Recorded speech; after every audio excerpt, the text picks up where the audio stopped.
ನಮಸ್ಕಾರ ವೀಕ್ಷಕರೇ, ಜ್ಞಾನವಾಣಿ ಯೂಟ್ಯೂಬ್ ಚಾನಲ್ಗೆ ನಿಮಗೆಲ್ಲರಿಗೂ ಸ್ವಾಗತ. ಇಂದಿನ ವಿಡಿಯೋದಲ್ಲಿ ಕೇಳಲಾದ ಪ್ರಶ್ನೆಗಳಿಗೆ ಸರಿಯಾದ ಉತ್ತರವನ್ನು ಕಮೆಂಟ್ನಲ್ಲಿ ತಿಳಿಸಿ. ಇಂದಿನ ಮೊದಲನೆಯ ಪ್ರಶ್ನೆ, ಕಾಗೆಗೂಡಿನಲ್ಲಿ ಮೊಟ್ಟೆ ಇಟ್ಟು ಮರಿ ಪಡೆಯುವ ಪಕ್ಷಿ ಯಾವುದು? ಆಪ್ಷನ್ ಎ ಪಾರಿವಾಳ, ಆಪ್ಷನ್ ಬಿ ಗುಬ್ಬಚ್ಚಿ, ಆಪ್ಷನ್ ಸಿ ಹದ್ದು, ಆಪ್ಷನ್ ಡಿ ಕೋಗಿಲೆ.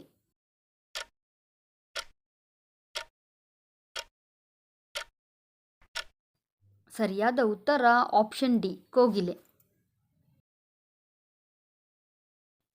ಪ್ರಶ್ನೆ ಸಂಖ್ಯೆ 2, ವಿಶ್ವದಲ್ಲಿ ಅತಿ ಹೆಚ್ಚು ಚಿನ್ನವನ್ನು ಬಳಸುವ ದೇಶ ಯಾವುದು? Option A Bharat, option B China, option C Russia, option D America.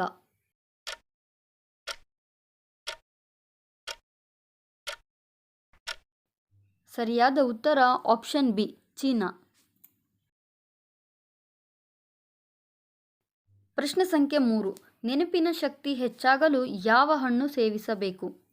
Option A ಸಪೋಟ ಹಣ್ಣು, ಆಪ್ಷನ್ ಬಿ ದಾಳಿಂಬೆ ಹಣ್ಣು, ಆಪ್ಷನ್ ಸಿ ಬೆರ್ರಿ ಹಣ್ಣು, ಆಪ್ಷನ್ ಡಿ ಬಾಳೆಹಣ್ಣು.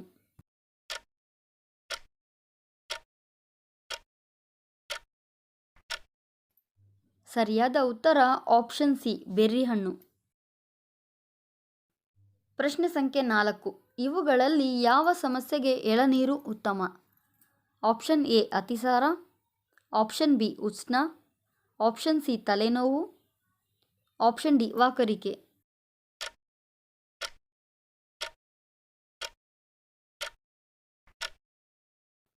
ಸರಿಯಾದ ಉತ್ತರ ಆಪ್ಷನ್ ಬಿ ಉಷ್ಣ. ಪ್ರಶ್ನೆ ಸಂಖ್ಯೆ 5, ಮನುಷ್ಯನ ದೇಹದಲ್ಲಿ ಎಷ್ಟು ಲೀಟರ್ ರಕ್ತ ಇರುತ್ತದೆ? Option A 5 litre, option B 10 litre, option C 3 litre, option D 15 litre.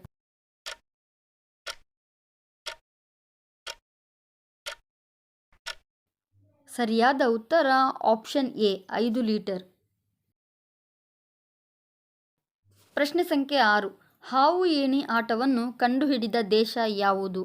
Option A America, option B Italy, option C Bharat, option D China.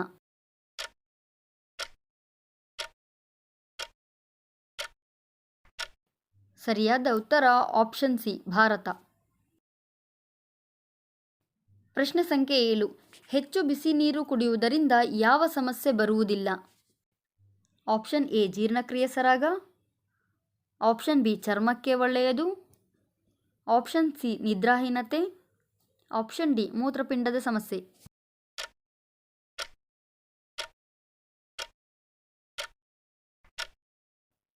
ಸರಿಯಾದ ಉತ್ತರ ಆಪ್ಷನ್ ಎ ಜೀರ್ಣಕ್ರಿಯೆ ಸರಾಗ ಮತ್ತು ಆಪ್ಷನ್ ಬಿ ಚರ್ಮಕ್ಕೆ ಒಳ್ಳೆಯದು. ಪ್ರಶ್ನೆ ಸಂಖ್ಯೆ 8, ಸಮುದ್ರದ ರಾಜ ಎಂದು ಯಾವ ಜೀವಿಯನ್ನು ಕರೆಯುತ್ತಾರೆ? ಆಪ್ಷನ್ ಎ ಆಮೆ, ಆಪ್ಷನ್ ಬಿ ಮೀನು, ಆಪ್ಷನ್ ಸಿ ಮೊಸಳೆ, ಆಪ್ಷನ್ ಡಿ ತಿಮಿಂಗಲ.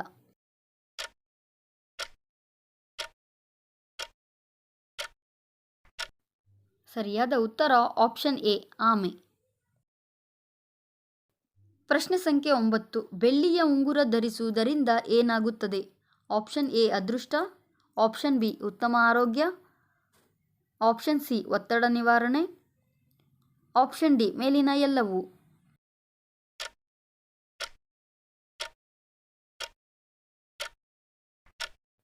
ಸರಿಯಾದ ಉತ್ತರ ಆಪ್ಷನ್ ಡಿ ಮೇಲಿನ ಎಲ್ಲವೂ. ಪ್ರಶ್ನೆ ಸಂಖ್ಯೆ 10, ಕರ್ನಾಟಕದ ಪಂಚ ನದಿಗಳ ಜಿಲ್ಲೆ ಯಾವುದು? Option A Uttara Kannada, option B Dakshina Kannada, option C Shivamogga, option D Vijayapura.